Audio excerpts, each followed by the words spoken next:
Welcome to the Leon Levy Center for Biography. My name is Kai Bird. I'm the executive director, and this is our 11th year, funded by Shelby White and the Leon Levy Foundation. We hand out 4 fellowships every year to working biographers at $72,000 a pop. So if any of you are about to embark on a biography, it's a very expensive proposition, as Arnie knows, and you should think about applying to our fellowship. We also put on 15 or so events a year like this, where we provide a platform to a hardworking biographer to talk about their new work. So it is with great pleasure that I welcome Arnold Offner to discuss his new biography of Hubert Humphrey. Arnold A. Offner is the Cornelia Hugel Professor of History Emeritus at Lafayette College in Easton, Pennsylvania. He is the author of Another Such Victory, President Truman and the Cold War, 1945 to 1953, and The Origins of the Second World War, American Foreign Policy and World Politics, 1917-1941, and American Appeasement, U.S. Foreign Policy in Germany, 1933 to 1938. Professor Offner is a past president of the Society of Historians of American Foreign Relations, and he served on the editorial board of the Society's journal, Diplomatic History. So I'm going to sit down with Arnie and have a conversation for about 30 minutes, and then we'll open it up to questions, and we'll begin. So, Arnie, your previous work, as I just mentioned, focused on Harry Truman in large part, and the early Cold War. Why Hubert Humphrey? And I gather that your wife, Ellen, who's here, encouraged you to do the life, but why Hubert Humphrey? And why did she encourage you? Oh, the simple answer to why she encouraged me was she said she was sick and tired of reading fat books about U.S. foreign policy, and she had no particular interest in how many reparations Germany had to pay to the Soviet Union or who was in charge of the Turkish Straits, unless when we were in Turkey we could stay in a swanky hotel on the Asian side. And so what she said is, why don't you write a book that might sell more than 3 copies and would interest people and they'd like to read it, and even she said she might consider reading it. And biography seemed to be a vogue.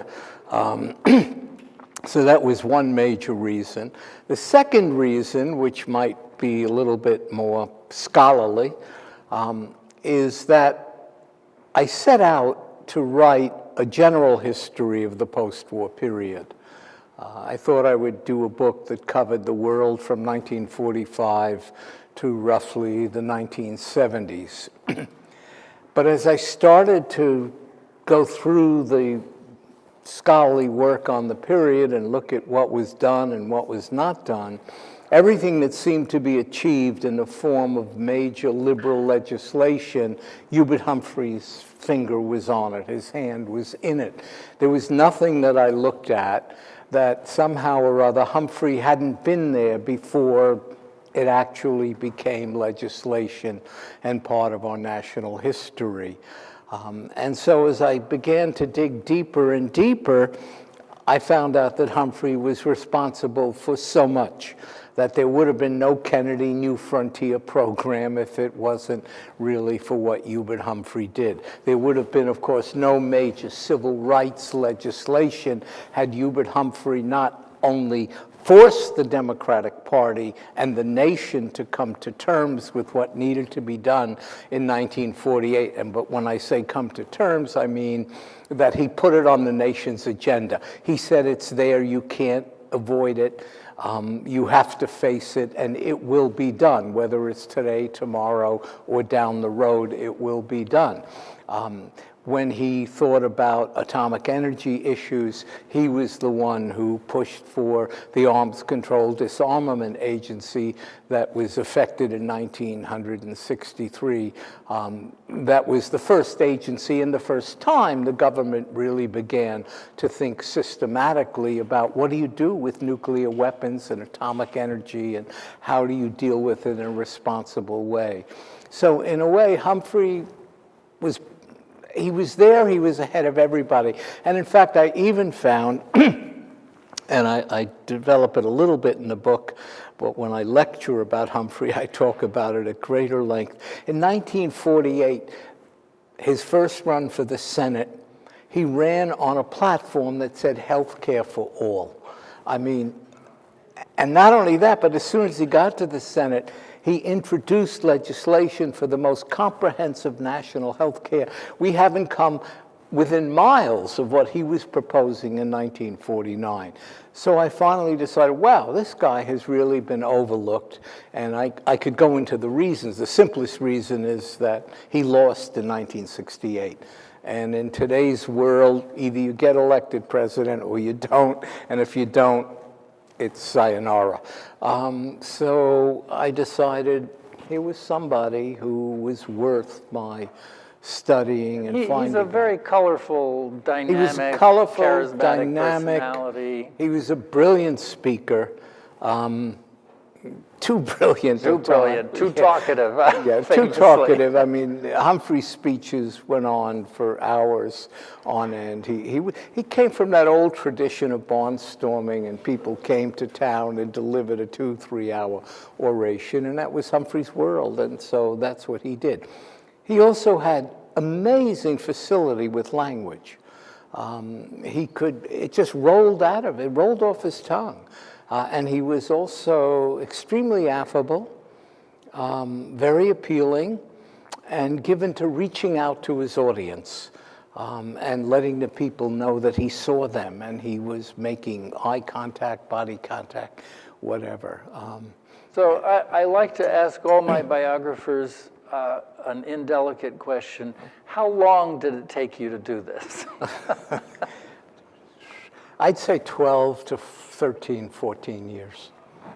But I was teaching, okay? So I did have other obligations. Well, recently we had a biographer here who was working more or less full-time on his biography, and it took him only 15 years. Okay. So you're in good company. Okay. So this is an extraordinarily revealing book. Both about Hubert personally, his life, his personality, and his politics, and his role in history. But speaking as sort of an angry young man of the 1960s, I went to college in 1969, came back to this country actually from having lived abroad a bit. And, America was engaged in a sort of cultural civil war. And the Vietnam War was just pulling us apart. And I remember being, at one point, McGeorge Bundy came to our college campus and gave a talk. And we students knew Mac Bundy was a war criminal. That's how we thought of him. And yet after this big lecture, he agreed to take questions in a small seminar room. And I think 30 or 40 of us packed into this seminar room. And I was just blown away by how civil and obviously liberal and intellectual, the former Harvard dean, how could he have been, he was then president of the Ford Foundation, and he was an architect of this horrible war. And that eventually led to me decades later to deciding to write a biography of Bundy. But it was troubling, How did these smart liberals get us into this terrible war? That was the question that motivated me. And the same question, arises with Humphrey. You recount at one point a dinner, and I'd like you to talk about this, that he has with Arthur Schlessinger, John Kenneth Galbraith, James Wexler, Clayton Fritchie, Gilbert Harrison, all at the home of Joe Rao, his good friend. These are all seminal, old liberal intellectuals. This is the Americans for Democratic Action group, yeah. So tell us what happened at the dinner. Well, they had a huge blow-up because Humphrey was defending the war and speaking in behalf of Johnson's policies.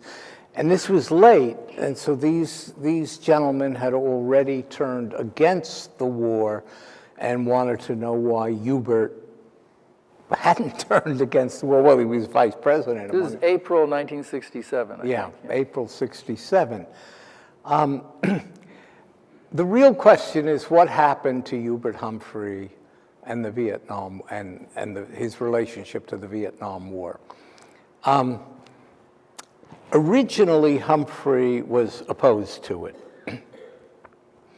He was the only, in 1964, when he was still U.S. Senator about to be chosen as vice president by President Lyndon Johnson, he wrote Johnson a memo in which he said, and he'd been told, don't say anything about foreign policy, keep your head down, quiet, because there are other people who want that vice presidency, including Gene McCarthy, ironically. Humphrey wrote Johnson a memo in which he said, we cannot win this war militarily. We can win only with taking minds and hearts. We must engage in a long-term program to restructure that society, but we cannot build what he called, and these were his words, a bastion of anti-communism. We really need to build a liberal society. Now, he got some of these ideas from General Ed Lansdale. General Edwin Lansdale, who incidentally, I shouldn't push somebody else's book, Max Boot, who's a very ardent conservative writer for the Wall Street Journal, I'm sorry. No, the Washington Post. He writes for the Washington Post. Just wrote a mega biography of General Van Arsdale.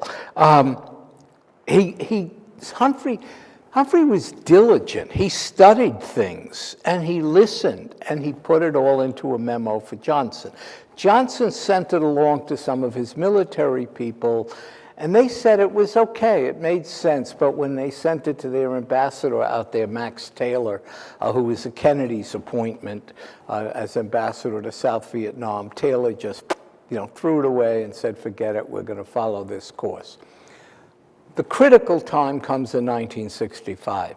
Johnson is about to announce the heavy bombing of North Vietnam, what came to be called Operation Rolling Thunder, the B-52s that would continue to bomb North Vietnam for the next 10 years. Humphrey had been told, now he was vice president, he was not to say a peep. Just be quiet, don't contradict policy. Johnson had given his Gulf of Tonkin talk in August of '64 after the North Vietnamese allegedly had attacked American destroyers, and this was going to be retaliation for that, but in fact it was really part of a long-term brewing plan in the Pentagon to bomb the dickens out of North Vietnam on the assumption that they would yield to that pressure pretty quickly. He wrote a long memo to him. It's the most prescient memo ever written about the Vietnam War and he wrote it in February 1965. He was, by the way, the only senior official who at NSC meetings and in Johnson's conference just before he announced the bombing, he was the only senior official, except for Undersecretary of State George Ball, who spoke against expanding the Vietnam War. And he basically said the war is unwinnable militarily. The public will not long go along with a war in which they don't perceive a vital national interest.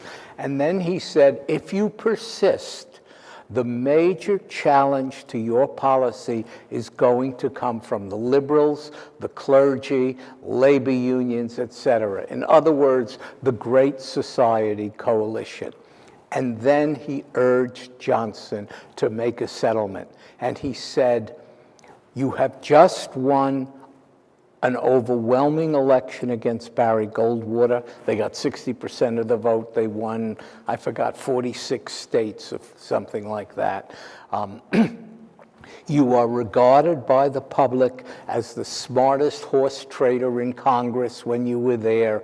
You can make a deal now that will be better than anything you can get down the road at any time. Basically, Johnson chucked it. And he was angry. he was angry with Humphrey. And when Humphrey spoke up again at an NSC meeting, Johnson banned him from, even though by statute the vice president is a member of the National Security Council, he banned him from NSC meetings. He stopped holding NSC meetings and instead held, well, there's a book about this called Tuesday Luncheons, in which all the people who came to the White House luncheon on Tuesday were the same people who were on the NSC, sans Hubert Humphrey. And Johnson basically put him in political exile, cut him off from all sources of information, and everybody in Washington knew that. Cabinet officers paid Humphrey no attention. Every journalist in the city talked about where has Hubert gone, what has happened to Hubert Humphrey, et cetera, et cetera. He was, if you will, subject to Johnson's cruelty and humiliation. And that lasted for about a year until Johnson decided, because Humphrey was so good and so able to put together an argument, he sent him to Vietnam on a sort of goodwill mission and then across South Asia. And Humphrey then shortly engaged in what I call a mind over matter transformation. He began to become a spokesman for the war, and as he could do, he made very interesting arguments. The war was a two-front war.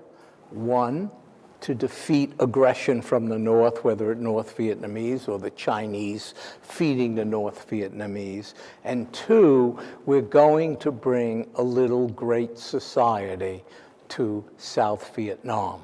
We will rebuild that country, etc.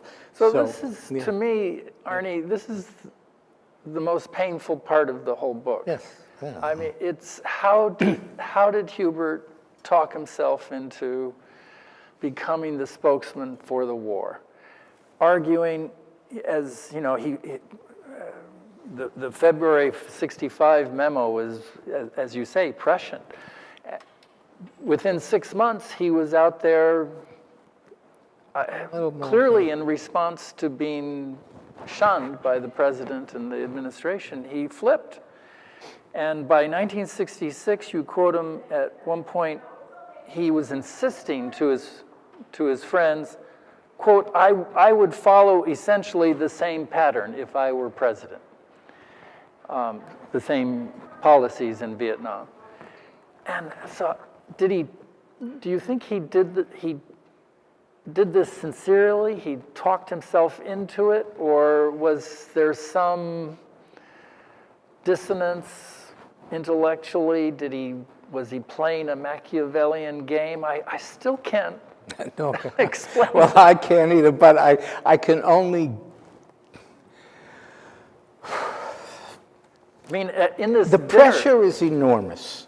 If you are the vice president, and you have a president who is a large, dominant figure, Jeff Flake, Susan Collins, Lisa Murkowski, how do you resist him? How do you say no to a man who not only is powerful, but he can be a mean SOB too? You have your own longings. You yearn to be president, even if it's to take the country on a different course. But remember, Johnson had taken the country on the Great Society course, which was Humphrey's course. So he's tremendously torn. And there's his ambition. He wants to succeed Lyndon if he can. This is going to be his last shot, his only shot. The pressure is just overwhelming. And he gives into it. Yeah, he basically folded in that way. He lost, in 1948, when he was considering giving that great speech that he gave at the Democratic National Convention, and the Democratic old-timers said, if you talk about civil rights, you're dead, your career is over. His father said, you can't run away from your conscience, Hubert. He gave the speech, etc. History unfolded in a very good way for him. He ran away from his conscience. That's all I can say. He ran away from it. He was under tremendous pressure. I think if you live in the world of Washington, and if you've been a senator for 16 years, before that, if you've seen people succeed to the presidency, and it's right there. But he was such a good man. And you mentioned the 48 convention. I want to come back to you. Also suggest in the book that maybe there are some parallels between what he was doing 20 years later in 67 and 68, in that in 1948, he was this great liberal advocating civil rights, but he was also in opposition to the communists, the Popular Front, the Henry Wallaceites. He was a loyal Democrat. And this sort of mirrors some of the arguments he was having with the New Left and the student demonstrators that were confronting him in 67 and 68. He found them. He found culturally, I think, their radicalness,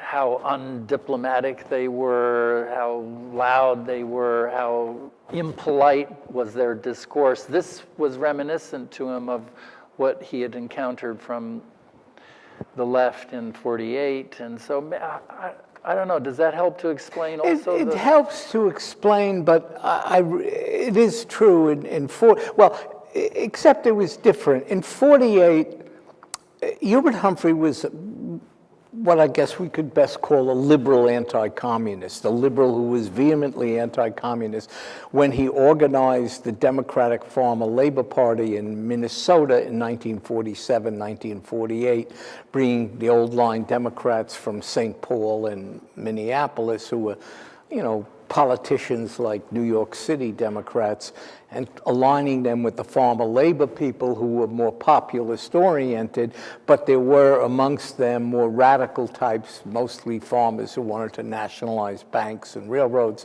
not because they were really leftist, but because banks and railroads were giving them a very hard time with interest rates and shipping rates, the old deal, the William Jennings Bryan argument from the 1890s. So he fought them, and the IWW types who were up north on the Iron Range, the lumberjacks and so forth. So he fought them vehemently, was furious, he was angry with them. His hero had been Henry Wallace, and I even quote in the book when Roosevelt dies and Truman becomes president, Humphrey writes Wallace, would that it was you in the White House now. But he broke with Wallace because he was a firm anti-communist, and he thought Wallace was too soft on the Russians, and he went with Truman's Truman Doctrine, Marshall Plan, etc., and he moved somewhat more to the center. I think he did find the people of 68, 67, 68, the younger people, not his generation. They could be rude, they could be arrogant, they could, as he said during the campaign, they threw eggs and feces at him and his wife, etc. And he was, sort of prim and proper, and you didn't do that sort of thing, etc. I don't think, and I've said this, he ever really fully identified with the anguish of that generation because he was now 20 years, 25 years beyond them. And so he didn't really identify personally with that group. And they... Well, it's also, you know, in his defense, you know, it's not just the young new lefties who are his critics, but coming back to this dinner he was having with Arthur Schlessinger, at one point Schlessinger, they got into an argument. Yes, a bitter argument. Bitter argument. And Schlessinger at one point says, well, Secretary Rusk and everyone associated with him has to be thrown out. Yeah. And Hubert responds very angrily, Arthur, these were your guys. You were in the White House when they were chosen. Don't blame them on us. And of course, he's talking about the Bundys and, you know, the whole cast of characters who are running the war. It's Kennedy's war. The Kennedy's people, yeah. They were all John Kennedy's people. So that's very ironic.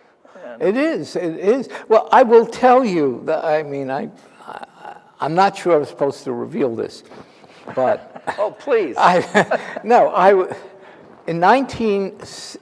In the summer of 1968, I was teaching at Syracuse University. 64. I'm sorry. Summer of '64, I was teaching at Syracuse University, and Lyndon Johnson came to the new Samuel I. Newhouse School of Journalism at the dedication. Newhouse ran all these papers in upstate New York, and they were sort of, you know, right-wing, trashy stuff. But he was very wealthy and powerful. Johnson came and gave his Gulf of Tonkin speech there. The person sitting next to me was a political scientist who was my closest friend on the campus there, named Oliver Clubb. His father may ring a bell with some of you. His dad was O. Edmund Clubb. I know Kai will know him.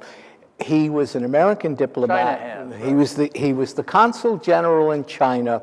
He was the last American diplomat out of China when Mao Zedong and the communists took over in 1949. But more important, Edmund Clubb was a brilliant scholar of China, had long been warning the government about the transformation that's going to take place in China if we don't do something about it. And of course, afterwards, he was hauled before Joe McCarthy and the HUAC, and he had a difficult time. Eventually settled in teaching at Columbia University. But I was sitting next to Ollie. Johnson gave his speech, and Ollie Clubb turned to me, in which Johnson said, we need to take action against this unprecedented attack on American destroyers in international waters. Ollie turned to me, and he said, Arnie, we're going to war. And he knew that, and his specialty was South Asia. And he said, we're going to war, this means war. He and I then organized a program that became a national program called Vietnam Summer, teaching about Vietnam, American relations in Southeast Asia, and why the war is coming, only don't be a part of it if you can. In 1968, I was leaving Syracuse, but my wife and I organized, we worked with the people who belonged to the Coalition for Democratic Alternative, and we actually won a seat to the Democratic Convention in 1968 as a Gene McCarthy candidate. Oh. So I felt about Humphrey the way you suggest you might have felt, other people might have felt, and I was crushed. I was disappointed, because when Johnson chose him 4 years earlier for vice president, I thought, I can't believe what I'm hearing. Here's this Southerner, this Texan, I was always suspicious of him, who has just picked the most liberal man in the United States Senate, if not in all of American politics, to be vice president. Hallelujah, I'm dreaming. I was. It's simply, you know, it had the ending it had. He just could not take the pressure, the intensity of it, his ambitions, his dreams.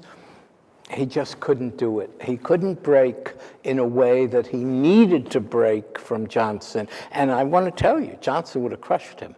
He would have crushed him. Well, as we'll see, he sold him out. Moving along to the 68 period, when Johnson decides not to run, and Humphrey steps forth and starts, you accuse LBJ of betrayal.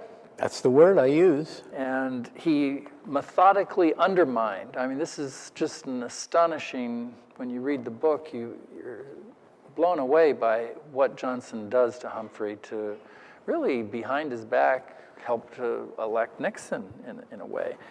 But let's go through this. I mean, at one point, right after Bobby Kennedy is shot, and he's still alive, Humphrey gets the news, and he calls the Air Force and gets a hold of a general and orders an Air Force plane out to send a surgeon, a neurosurgeon, from Boston to Los Angeles, to California. Yeah. And the president learns of this and countermands the order. It's just astonishing. Then LBJ seriously considers, you say, getting back into the race as late as the convention? Second day. Wow, it's just, and then of course there's the back channel talks he's talking to Nixon on the phone and at the ranch. And at the ranch, and it's making promises that there'll be no surprises. And then at one point he tells a friend, "I'd rather vote for Nixon than kill my boys." He says this by way of explaining why he refuses to have a bombing halt, which of course would have helped Humphrey's campaign at that point.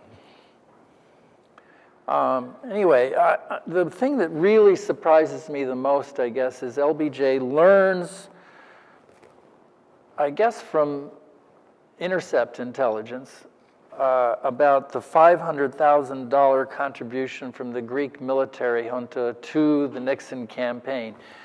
But he refuses to pass this information, he doesn't leak it, he doesn't give it to Humphrey, he does nothing. He sits on it. This is like the Russiagate scandal today, and Yep. it's just astonishing. Well, anyway, talk about why did Johnson do this? I give it to you in one sentence, but it wouldn't be printable. Look, LBJ was obsessed with the Vietnam War. LBJ was also not willing to have anyone give him back talk, suggest you're not on the right path, we've got to do something else. He is, curiously, insanely jealous of Humphrey as well, which may seem odd because he has all the power, all the perks of office. He was very wealthy when Humphrey was, broke all the time in the Senate without money. Everything has broken Johnson's way, not Humphrey's way. But there was a jealousy. There was a jealousy of his facility with words. There was a jealousy of Humphrey's manner and that everybody liked him. And Johnson knew nobody liked him. They respected his power, but nobody liked him. Even Richard Russell, the archdeacon of the conservatives in the Senate, when he was meeting with Humphrey back in the 50s, said to Johnson, "Why am I getting to like Hubert so much?" And he was Johnson's mentor, and that was an issue. But above all, he was fixated on the war, having it his way, and Nixon played him almost like a maestro. The first thing he did was send the Reverend Billy Graham to see him and promise. Graham made a 15-point memo that he gave Johnson, laying out all the things that Nixon agreed to vis-a-vis Johnson, that he would never blame him for the war, he would never, have recriminations, he would see that in his post-presidential years, he was well-treated, well-regarded in history, he would send him on special missions, make him a diplomat of, stature, what have you, a special emissary. And above all, he would see to it that Johnson was revered for what he had done, and nobody would say, "You failed, your mission was inappropriate and wrong." What he really wanted from, what Nixon wanted from Johnson was what Johnson agreed to, was that there would be what you call, Kayas called no surprises. No surprises simply meant no bombing halt. You should not have a bombing halt during the campaign, because if you do, that will excite people that maybe the war will come to an end soon, and that will boost Humphrey's campaign. So Johnson basically agreed he would not have a bombing halt. Eventually he did, but we'll see he orchestrated that in a special way. Clark Clifford, who was Secretary of Defense and by no means a dove on the war, Clark Clifford said at the time, it is clear Nixon has frozen Johnson into position. He has outmaneuvered him again. He has frozen him into a hard line in the war, and he has frozen out Hubert, because now Hubert can't really call for a bombing halt because the president doesn't want a bombing halt. In other words, he isolated Humphrey from Johnson. Okay, this then leads to a question that may seem sort of counterfactual, but actually it was raised at the time. Senator Hughes of Iowa actually suggested that Humphrey should resign the vice presidency and disassociate himself from LBJ's war policy and run not as a member of the LBJ administration, but as his own man, back to his 1964 position. If he had done this, might not he have defeated Nixon?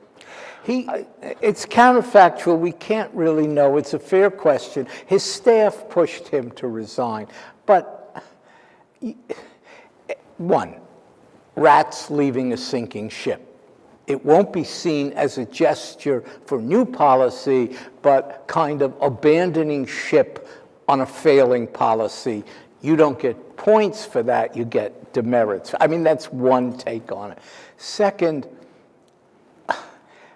to resign the vice presidency is to create a little bit, not a constitutional crisis, but an immense political crisis. And secondly, Johnson would go at him in every way. Hubert can't take the heat. Hubert won't follow through. Hubert's wishy-washy. How can you rely on this? I mean, he would have been subject to such hell. And his staff was pushing that very hard, and it was hard. Let me just jump ahead to one thing that you mentioned about Johnson not pulling out. The Tet Offensive of January 30th, 1968 demonstrated we weren't winning the war and victory was nowhere in sight. Two, the New Hampshire primary, Gene McCarthy had entered that. He got 42% of the vote. It was not a victory, but running against the president where the other side controls all the state machinery, it was seen as enormous upset and a near victory, a moral victory, whatever you want to call it. On March 31st, a few weeks later, Johnson announced, I shall not accept my party's nomination for president. I shall devote all my time to working for peace. He lied. He spent that time and the next months working in secret with Richard Daley, the mayor of Chicago, where the convention would be, to plan an unplanned appearance at the Democratic convention, which Johnson believed might lead to a spontaneous, the delegates standing up, cheering, and a draft nomination. He had until the second day of the convention, which would be his birthday, by the way. He did that also before, and whatchamacallit came, sang Hello, Lyndon, to the tune of Hello, Dolly, and so forth in '64. Johnson had a plane at the ready at his Texas ranch to make that flight to Chicago.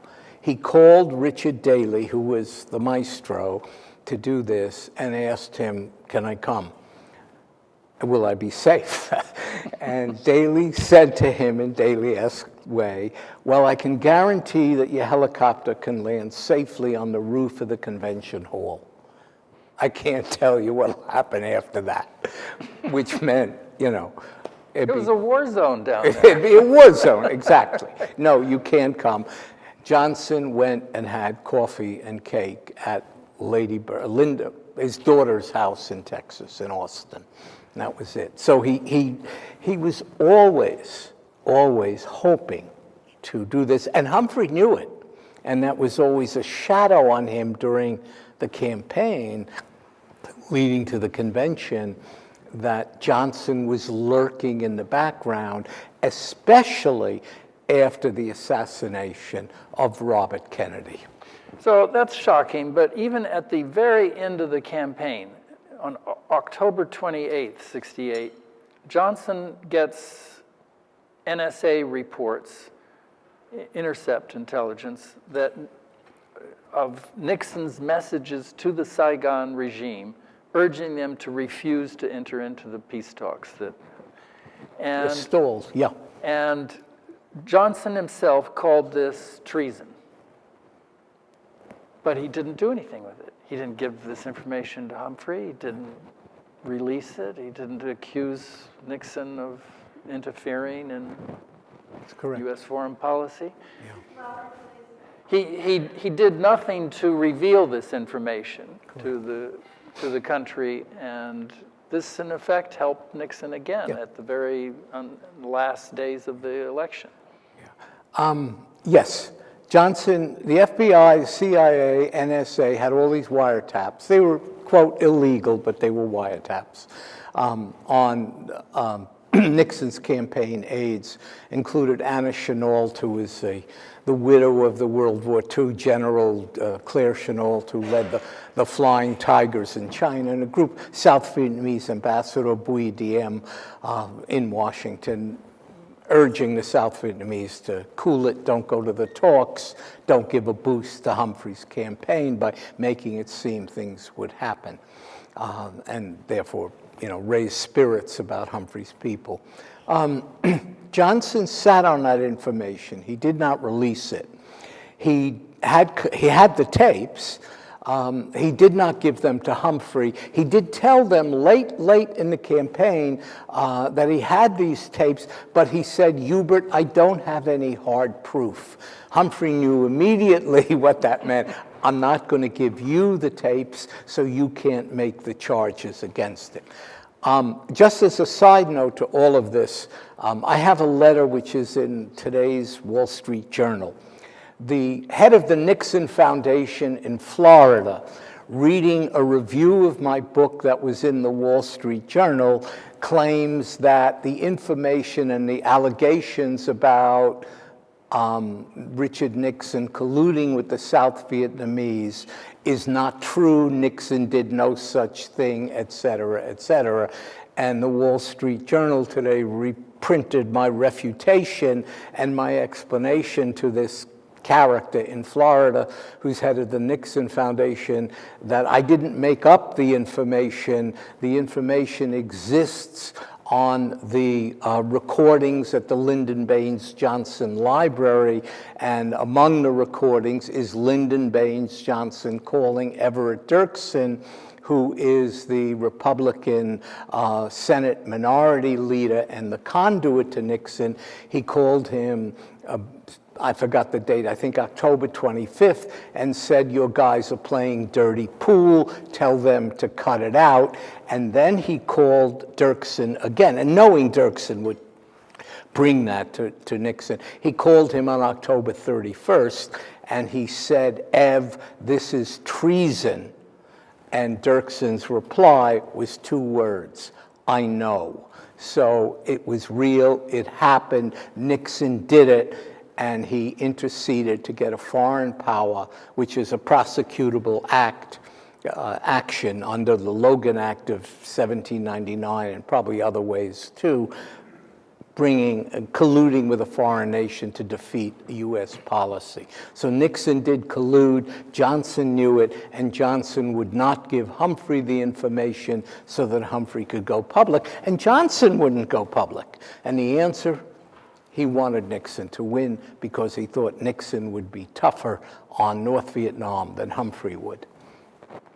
Arnie, I think it's time that we should open it up to questions from the audience. There's a mic here that we can pass around.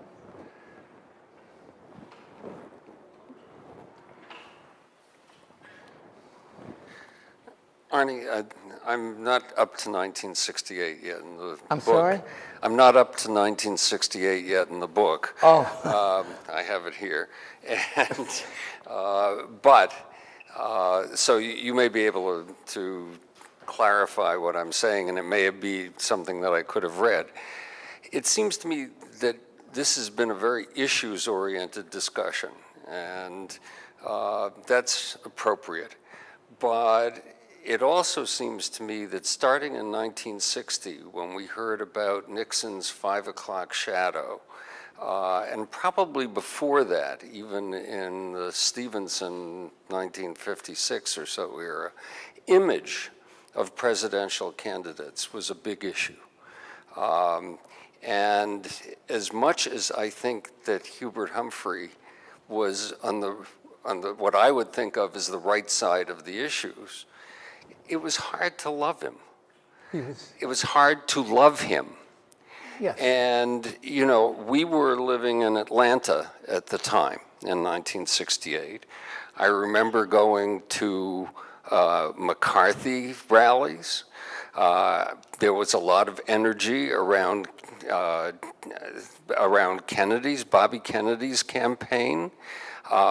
There was not a lot of energy around Humphrey's campaign, and as you also know and have point out, I think fairly early, Georgia, Alabama, and Mississippi not only didn't go for Humphrey, they didn't go for Nixon either. Right. They went for George Wallace. So he had a very hard barrier to surmount to win that election. And I'd love to know what you think about the personality issue.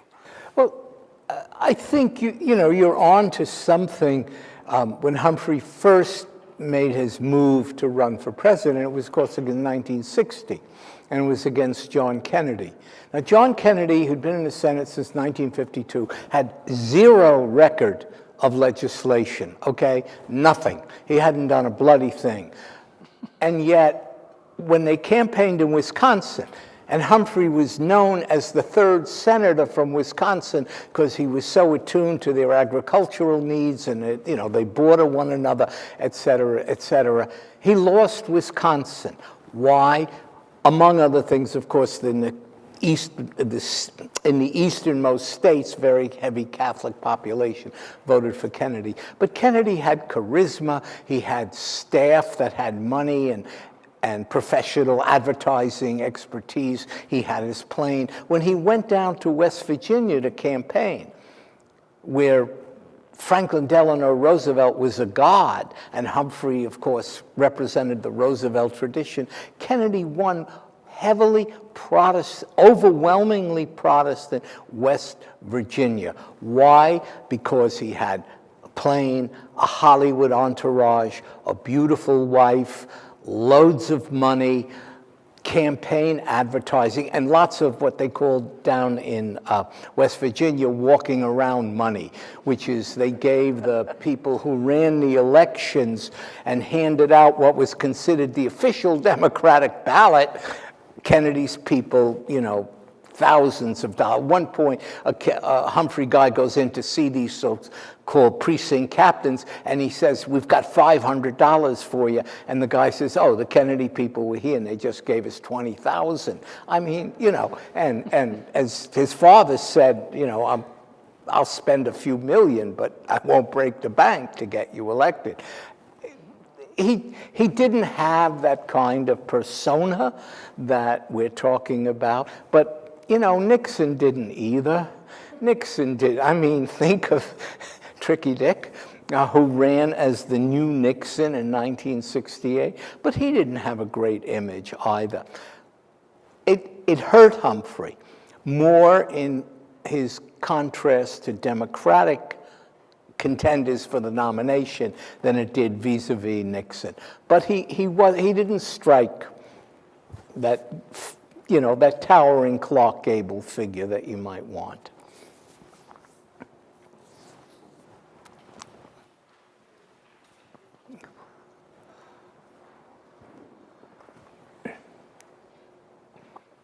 Thanks, Arnie. So just two quick questions, if I could ask them. One is, what do you make of Humphrey's return to the Senate in 1971? Yeah. And if you could speak about, in particular, his support of full employment in 77, 78 with Humphrey-Hawkins Act, and by this time he seemed to be too liberal as opposed to 1968, 69. He's seen as a reactionary conservative figure, but toward the later end of his life he's seen as quite liberal again. And the second question is, what do you make of Humphrey's legacy for the Democratic Party today, particularly given, it's a short question with a long answer, but... Short question. But thank you for asking that question about 1970, because whenever I give a lecture, post-1970, whenever I give a lecture about this, I talk about that at great length. In some ways, that period when he returned to the Senate, which he regarded as, he called my resurrection. Gene McCarthy dropped out in 1970. Humphrey ran for that seat, won it overwhelmingly, and won it again in 1976. He made major contributions to the Senate, and I'll give you just three. One was what you touched on, the Humphrey-Hawkins bill, of the full employment and balanced growth bill, in which jobs was the issue then as it is now. Humphrey introduced legislation in 1974 that was eventually passed just after he died in 1978, which provided that the federal government was responsible for promoting full employment and balanced growth and preventing inflation. Originally, that legislation said that a job is a civil right, and that one has the right to sue for a job if you are an able-bodied citizen seeking work and cannot get it, and it is the government's obligation to budget for that by massive public works program and so forth. That legislation was watered down so that what was to be a right became not a mandate, but a goal. It's the government's goal to create full employment, the government's goal to hold back inflation. But the Balanced Growth Act, the Full Employment Balanced Growth Act, was really recognition of Humphrey's expansive view of civil rights. Civil rights meant not just the right to vote, but it meant the right to a safe neighborhood, a good education, a job, and a job at a fair wage. That was his view of civil rights. And he combined with Hawkins, the head of the founder of the Black Congressional Caucus, representative from California, to push that legislation through.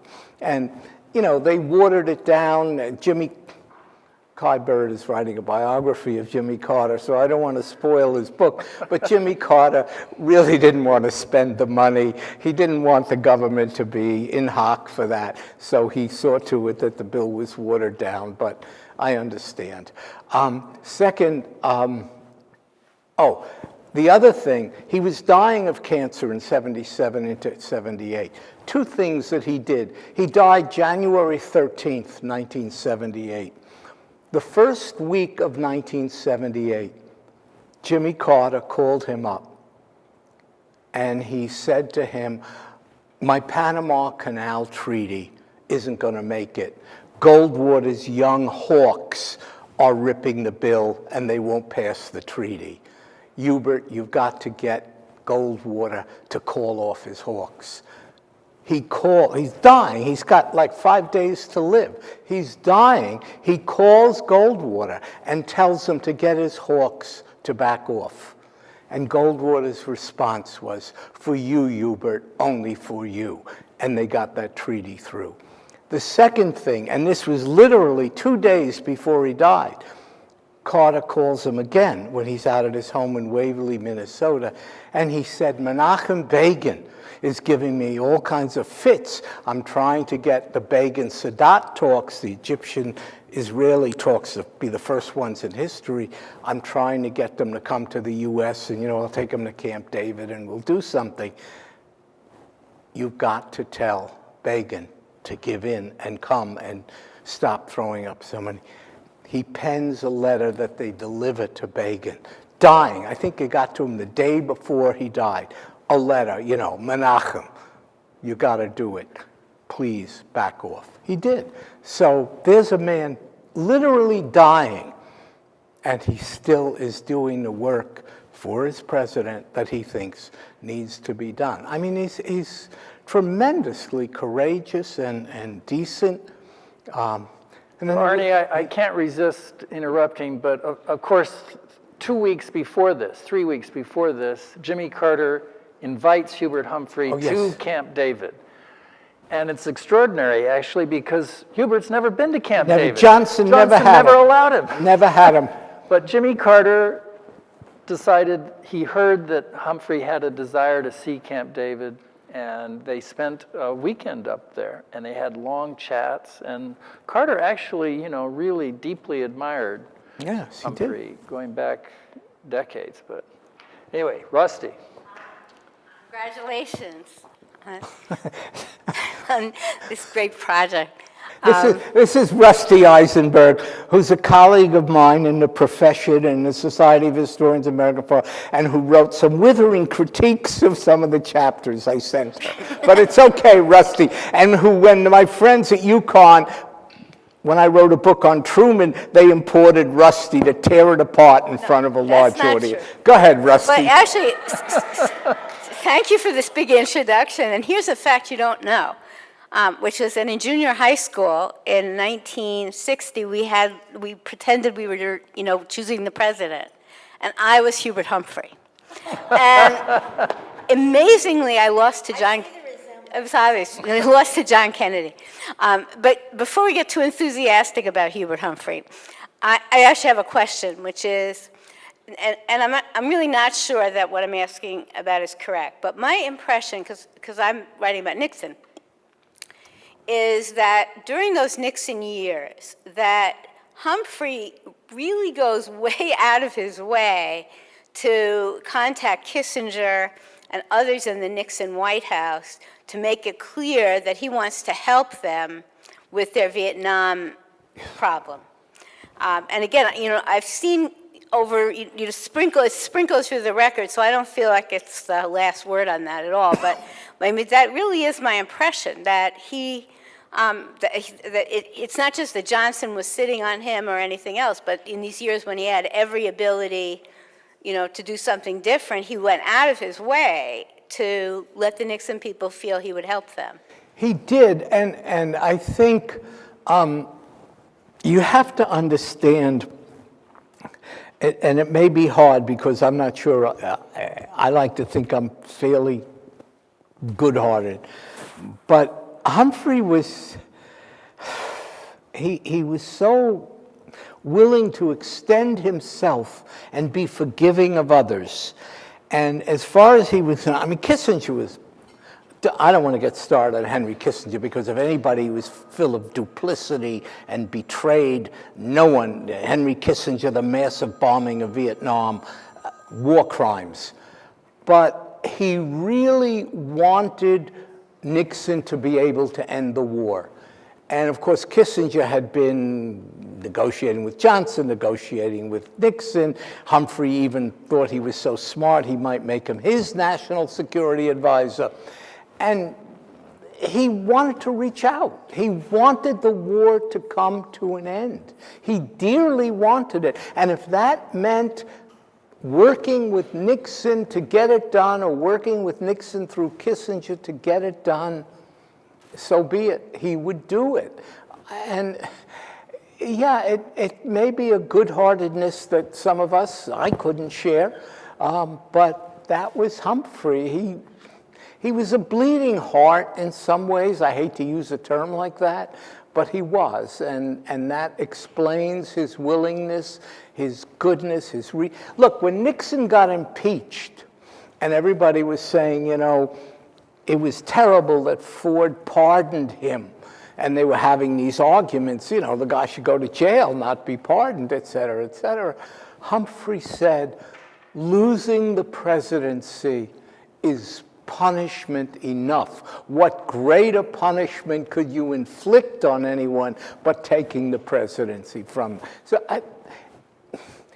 that's the way he was. He was too good-hearted in some ways, and he didn't protect himself enough because of that, which isn't to say he wasn't ambitious, et cetera, but there was too much good-heartedness there in a world that, you know, isn't that good-hearted. You mentioned that when Nixon was getting involved with, I guess, talking with Vietnam, and Johnson really didn't pursue the Logan Act, although it seemed like Nixon was violating that. How do you compare that to today with John Kerry getting involved seemingly with Iran, going behind and over and above? It's always very questionable. Well, oh God, I wish I hadn't mentioned the Logan Act. Look, it was passed in 1799. It had to do with the war in Europe and American involvement, choosing between Britain and France. And the Logan Act basically says that it's illegal for anyone to engage in foreign policy actions which conflict with the policy of the federal government. People do it all the time, and nobody invokes the Logan Act, okay? So John Kerry's doing what he's doing. Everybody does that all the time. It's not prosecutable by... It would be very hard. I mean, I'm not a lawyer, happily, but... I'm sorry? John Kerry's not running for any office, right? He has no political... But it doesn't matter. Even but if you're a civilian and do it, it's the same thing. Well, if I did it, what effect would I have? Very little, probably. Zero. Yeah. Well, Kerry carries... Yeah, well... Okay, yeah, but... Well, yes, as a presidential nominee, you're really in a different position. Yeah, well, let's not forget that Kerry was Secretary of State, so yeah, he has some... One could bring a charge. I don't know that anybody would I don't know that anybody would be prosecuted for it in a serious way. Okay. Yeah.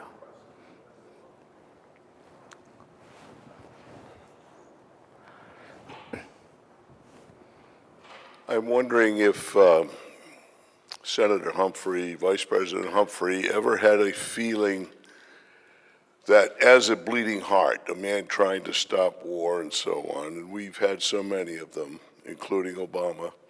Bleeding hearts or wars or both? But people trying to end the permanent war, did Humphrey ever have a feeling we have a permanent war party? Did he ever? Did he sense that America had a permanent war party that's going on? And second, probably a little less important, does he know where Jimmy Hoffa is buried? Well, he might, I don't know, you'd have to ask one of the Daily Boys where Jimmy Hoffa is. But no, Humphrey was a Cold War liberal, believed we did all the right things in Korea and, you know, et cetera. So took a hard line versus the Soviet Union with the Marshall Plan and the Truman Doctrine. So he had no qualms about that at all. Yeah. Please. Yes. Could you comment a little bit about Humphrey's relationship with Eugene McCarthy? They overlapped in the Senate, I think, for 12 years, and how they got along personally and the political divide between them. Also, Humphrey's relationship with Robert Kennedy through the early part of the Kennedy administration and up until the campaign. And finally, you haven't talked about the 72 and 76 campaigns. He ran in 72, of course. Yeah. I'd like to just hear your take on that. And there was a break. Okay. He shouldn't have. Yeah, that's what I want to ask you about. And in 76, he almost entered the race, right. I think in April or so, and then he declined. I think of that, let me just deal with the question of Humphrey and McCarthy. Gene McCarthy was a protege of Hubert Humphrey's. In fact, one of the things about Humphrey, aside from his long record of legislation, if you think about the protégés, the people who he nurtured politically, Gene McCarthy, Orville Freeman, Representative Donald Fraser, they were all his people who grew up, Walter Mondale, thank you, of course, Walter Mondale. These were all people, well, Fraser came from Wisconsin. These were all people who came up largely through the Democratic Farmer Labor Party, and they all worked for Humphrey in his first campaign for Senate in 1948. His relationship with Gene McCarthy, like Gene McCarthy's relationship with the rest of the world, was ambivalent. McCarthy was an incredibly proud, ambitious, in a funny way. He didn't want to do the work, but he wanted what comes out of the ambition to come to him. And he was distant and aloof, and as we all know, he liked poetry and so forth as much or more than politics. In 1964, Humphrey's primary rival for the nomination for vice president was Gene McCarthy. Okay?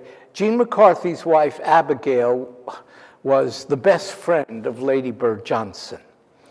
And as Lady Bird told Abigail, Gene is my first choice for vice president. Lyndon knows that. And Gene McCarthy wanted that vice presidency badly. In fact, Lyndon Johnson, cruel SOB, insisted that Gene McCarthy fly his entire family to the convention in '64. And he said he wanted both men, Humphrey and McCarthy, up on the stage when he announced his decision. Okay?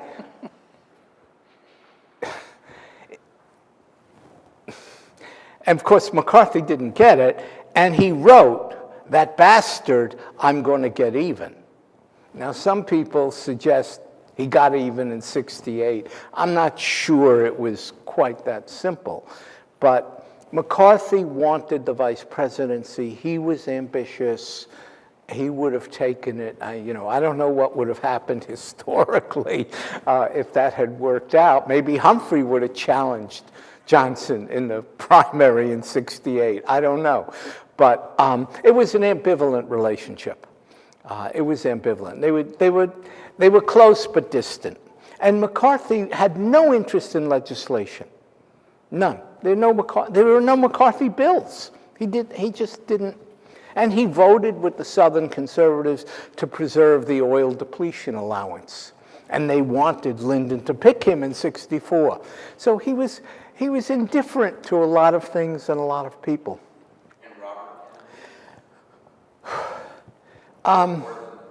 Robert Kennedy, obviously they were strong political rivals, but Humphrey believed, and I think he was right, that much as he and Bobby really fought, and fought bitterly during '68 when Bobby was not quite running, and then when Bobby was running, they differed bitterly over Vietnam in early '68. It was a respectful but bitterly rivalrous relationship. They respected one another as people who stood for something, worked for something, and took a position, devil take the hindmost.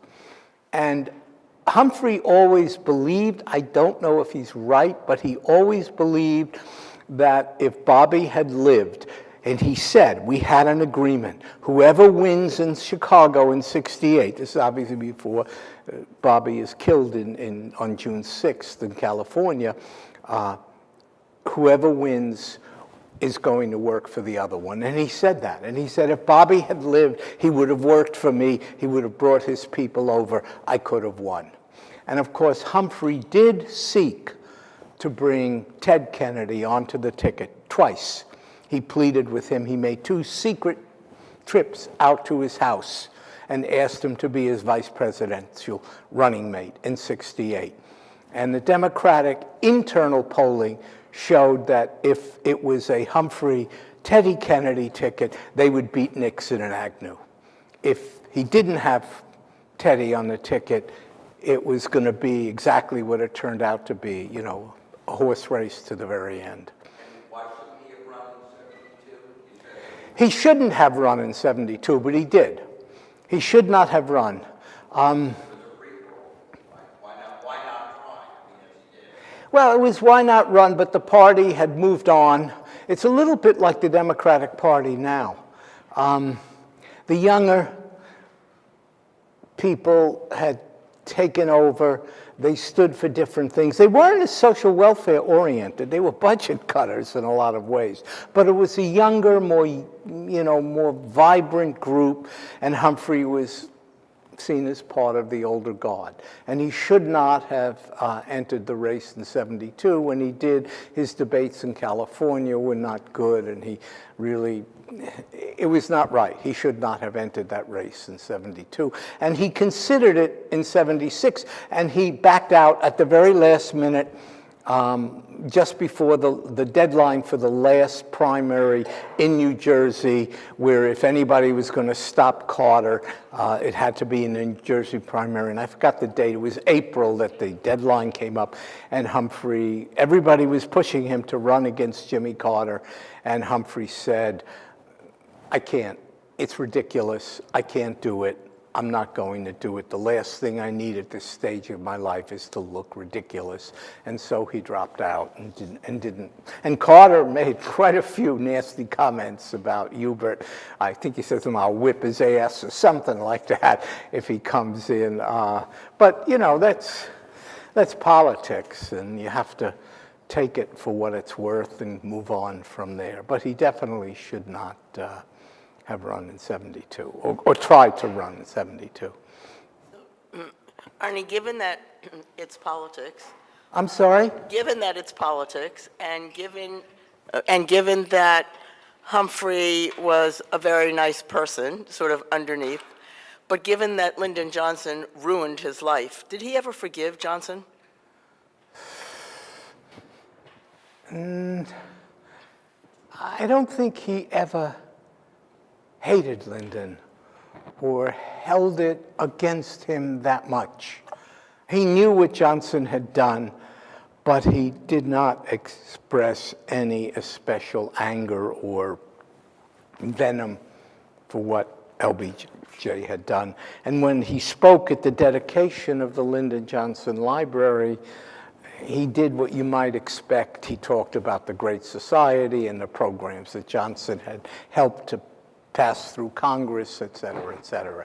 So he had no particular bitterness. If he did, I don't know, he hid it inside. He buried a lot of stuff. He buried it, I think. He just didn't, there was no venom in him. You know, maybe he needed some, but there was no venom.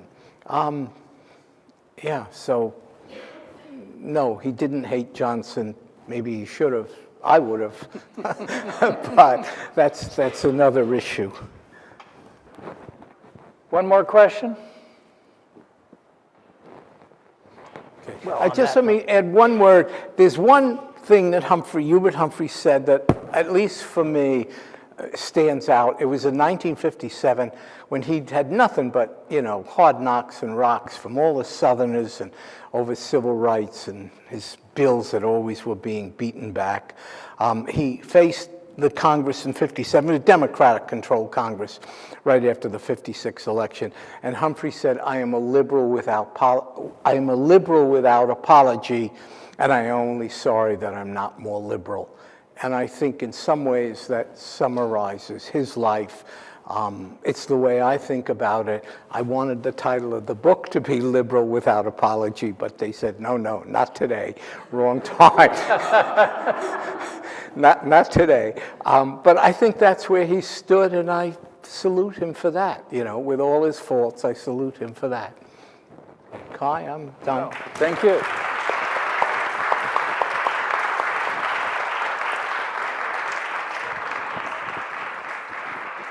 Thank you, sir.